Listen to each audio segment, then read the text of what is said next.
خطرناک ہیں، نقصان دہ ہیں، تکلیف دہ ہیں، تاکہ ہم ان سے بچ سکیں. یہ باتیں قرآن اور سنت میں موجود ہیں، لیکن عموماً ہم قرآن و سنت کو ایک طرف رکھ کے اپنی زندگی میں جو آنے والے مسائل ہیں ان کے بارے میں پریشان رہتے ہیں. حقیقت یہ ہے کہ انسان بڑا ہی کمزور ہے، جیسا کہ اللہ سبحانہ وتعالیٰ قرآن مجید میں فرماتے ہیں یا ایھا الناس انتم الفقراء الی اللہ واللہ ھو الغنی الحمید. اے لوگو تم سب اللہ کے محتاج ہو اور اللہ بے نیاز تعریف والا ہے. انسان کمزور ہے، اللہ بے نیاز ہے، بندہ بے نیاز نہیں ہے. بندہ کسی بھی چیز کی انتہا کو پہنچ جائے اس کو مینٹین نہیں کر سکتا. مثلا ایک شخص ساری زندگی پڑھتا رہتا ہے، علم حاصل کرتا رہتا ہے، پھر کیا ہوتا ہے؟ بڑھاپا آ جاتا ہے، پڑھا لکھا سب کچھ بھول جاتا ہے. انسان کھاتا ہے، پیتا ہے، طاقتور ہوتا ہے، جوان ہوتا ہے، پھر کیا ہوتا ہے؟ بڑھاپا آ جاتا ہے، فزیکلی ویک ہو جاتا ہے. وہی دن اور رات ہوتے ہیں، وہی سب کچھ ہوتا ہے، لیکن انسان اپنے آپ کو کتنا بھی مینٹین کرے وہ رکھ نہیں سکتا. انسان دنیا میں زندگی بسر کرتا ہے اور پھر اپنی ترقی اور عروج کو پہنچتا ہے، مال و متاع زیادہ سے زیادہ حاصل کر لیتا ہے، پھر کیا ہوتا ہے؟ ایک دن موت آ جاتی اور سب کچھ چھوڑ کے یہیں چلا جاتا ہے. دن رات ہم یہ سب چیزیں دیکھتے رہتے ہیں اور ہم جانتے ہیں کہ یہ سب کچھ انسان کے ساتھ پیش آتا ہے، لیکن اللہ سبحانہ وتعالیٰ نہ اس کو نیند آتی، نہ اس کو اونگ آتی، نہ اس کو بڑھاپا ہے، نہ اس کو کوئی بیماری، نہ ہی اس کو موت ہے. تو انسان اپنی ذات میں کمزور ہونے کی وجہ سے اس بات کا محتاج ہے کہ وہ کسی ایسی ہستی کا سہارا لے، ایسی ہستی کا دامن پکڑے کہ جو اسے ہمیشہ کے لیے پروٹیکشن دینے کے لائق ہو، جو خود محتاج نہ ہو. اور وہ اللہ سبحانہ تعالیٰ کے علاوہ کون ہو سکتا ہے؟ کوئی اور نہیں ہو سکتا. لیکن افسوس یہ ہے کہ ہم انسانوں کی طرف دیکھتے رہتے ہیں، کون میری کس ضرورت، کس مجبوری میں کہاں کام آ سکتا ہے. اللہ سبحانہ تعالیٰ کی طرف رجوع پہلے نہیں کرتے، جبکہ قرآن مجید سے ہمیں یہ پتہ چلتا ہے کہ الذین اذا اصابتهم مصیبۃ قالوا انا للہ وانا الیہ راجعون، کہ ہدایت یافتہ لوگ وہ ہوتے ہیں کہ جب انہیں کوئی مشکل پیش آتی ہے، کوئی تکلیف آتی ہے، کوئی پریشانی لاحق ہوتی ہے، تو وہ کہتے ہیں بے شک ہم اللہ کے لیے ہیں اور ہم اسی کی طرف لوٹ کر جانے والے ہیں.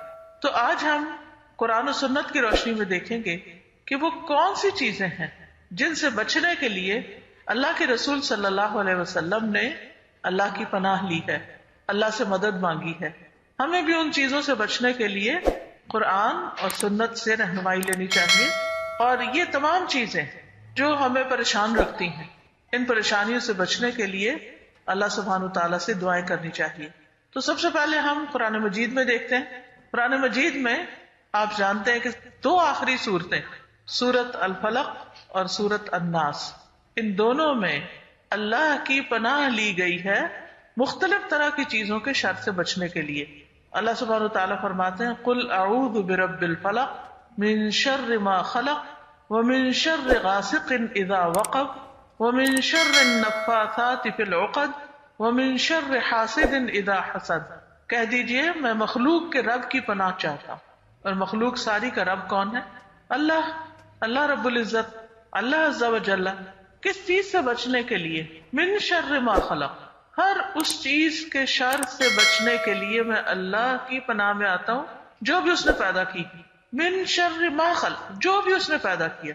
آپ دیکھیں کہ جتنی بھی چیزیں ہم دیکھتے ہیں ان میں فائدے کے ساتھ ساتھ کبھی کوئی نقصان، کبھی کوئی تکلیف، کبھی کوئی ایسی چیز ہوتی ہے جو انسان کو موافق نہیں آتی. مثلا ایک ہی کھانا ہے، ایک ہی فوڈ ہے، ایک شخص جو ہے اس کے لیے بڑا خوشگوار ہے لیکن دوسرے شخص کے لیے وہی زہر ہے. اور مثلا آپ دیکھیے کہ میٹھا کھانا جو ہے شوگر کے پیشنٹ کے لیے نقصان دہ اور باقی سب بیٹھ کے مزے سے انجوائے کرتے ہیں. اسی طرح کچھ اور چیزیں بھی ہیں. آج کل تو بہت ساری الرجیز ڈیولپ ہو گئی.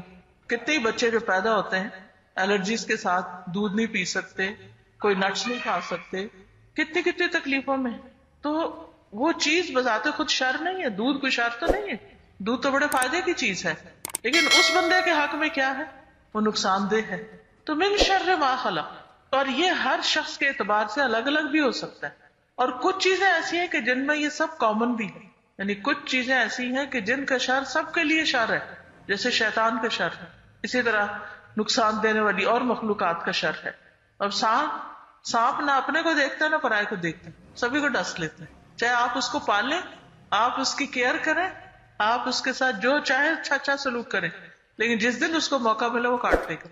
तो कुछ चीजें ऐसी हैं कि जिनके अंदर बज़ाहिर शर नजर आता है, और कुछ चीजें ऐसी हैं जिनके अंदर बज़ाहिर शर नजर नहीं आता लेकिन उनके अंदर भी शर होता है, और कुछ चीजें ऐसी हैं कि जिनमें हमारे लिए शर होता है, सबके लिए नहीं होता।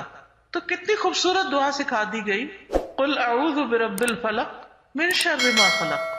हर तरह का शर उसके लिए जामे लफ्ज़। कोई भी चीज हमें नहीं पता, मसलन हम अपने गैजेट्स को उठाए फिरते हैं, हमें नहीं पता होता इसके साथ कितने जरासीम लगे। एक दफा मैंने एक जगह पर पढ़ा कि ये जो हमारे हैंड बैग्स हैं ना, ये सबसे ज्यादा जरासीम कैरी किए हुए होते हैं, और उन्होंने मुख्तलिफ जगह तस्वीरें उतार उतार के तो जरासीमों की शक्लें भी दिखाई हुई थी। तो अब आप देखें, हमारे लिए सबसे बड़ा कीमती चीज ये हैंड बैग होता है, हम कहीं नहीं भूलते इसे, और इसी वजह से लोग इनको टॉयलेट्स में भी ले जाते हैं और वहां से और जरासीम कैरी करके साथ अपने और जगह पे लिए फिरते हैं। तो लेकिन हमने कभी सोचा भी नहीं कि इससे भी हमें कुछ लग सकता है, इससे भी कोई तकलीफ पहुंच सकती। तो जब हम ये कहते हैं मिन शर्रि मा खलक, तो हर चीज उसमें आ जाती है, चाहे हम उसको जानते हैं या नहीं जानते। व मिन शर्रि गासिकिन इज़ा वक़ब, और अंधेरी रात के शर से जब वो छा जाए। रात के अंदर कई तरह के शर हो सकते हैं, उसमें आप देखिए कि जो ही शाम होती जाती है शैतान फैल जाते हैं। इंसानों में से भी जो शैतान होते हैं वो अपने शर के इरादों के साथ फैल जाते हैं, चोरियां करते हैं, डाके डालते हैं, और कई किस्म के मसाइल खड़े हो जाते हैं। और फिर वमिन शर्रि नफ़्फ़ासाति फिल उक़द, अंधेरी रात का शर तो नजर आ भी जाता है अंधेरे के बावजूद, लेकिन यहाँ पर गिरों में फूंके मारने वालियों के शर से, और ये है जादू का शर। अब ये भी एक अजीब आजमाइश है ना, कि चंद अल्फाज होते हैं और चंद गिरे होती हैं, फूंके होती। फूंक क्या चीज है, बज़ाहिर क्या कुव्वत है फूंक के अंदर, कुछ भी नहीं।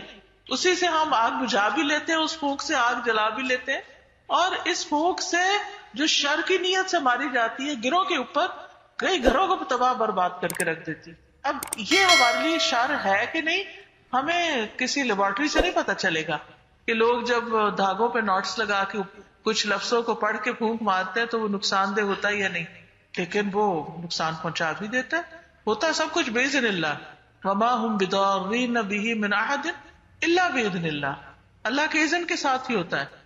लेकिन बहरहाल वो शर तो है। कितना प्यारा है हमारा रब कि उसने हमें पहले से ही बता दिया कि ये होगा।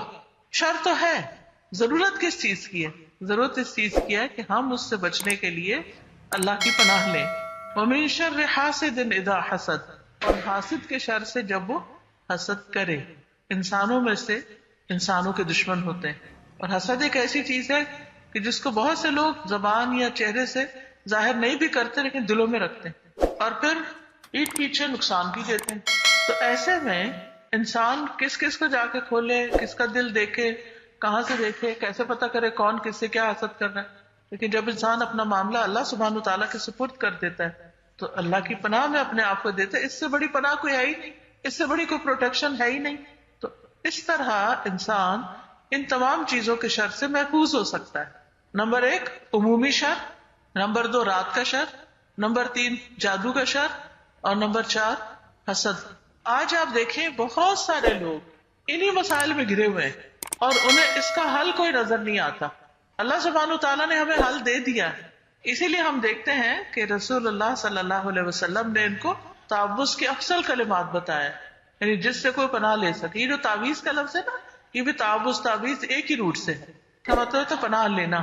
तो लोग समझते हैं कि पनाह लेने के लिए जरूरी है कि आप किसी बाबा के पास जाएं और फिर वहां से वो कुछ आपको लिख कर दे और फिर वो आप गले में लटकाएं तो फिर ही आपको पनाह मिलेगी या हिफाजत होगी। जबकि रसूलुल्लाह सल्लल्लाहु अलैहि वसल्लम इस सूरत और दूसरी सूरत अन्नास के बारे में फरमाया, ये 2 सूरतें हैं, यानी अफजल कलिमात हैं कि जिनसे तावुज़ करने वाले तावुज़ करते हैं। इब्न आबिस जोहनी कहते हैं कि एक मरतबा रसूलुल्लाह सल्लल्लाहु अलैहि वसल्लम ने फरमाया कि ऐ इब्न आबिस, क्या मैं तुम्हें तावुज़ के सबसे अफजल कलिमात के बारे में न बताऊं जिनसे तावुज़ करने वाले तावुज़ करते हैं, यानी पनाह लेते हैं, प्रोटेक्शन लेते हैं? कहते मैंने अर्ज किया क्यों नहीं?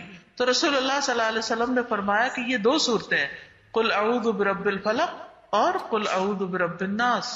بہترین کلمات ہیں جن سے آپ حفاظت میں آ سکتے ہیں، بے مثال کلمات ہیں۔ نبی صلی اللہ علیہ وسلم ان کلمات کو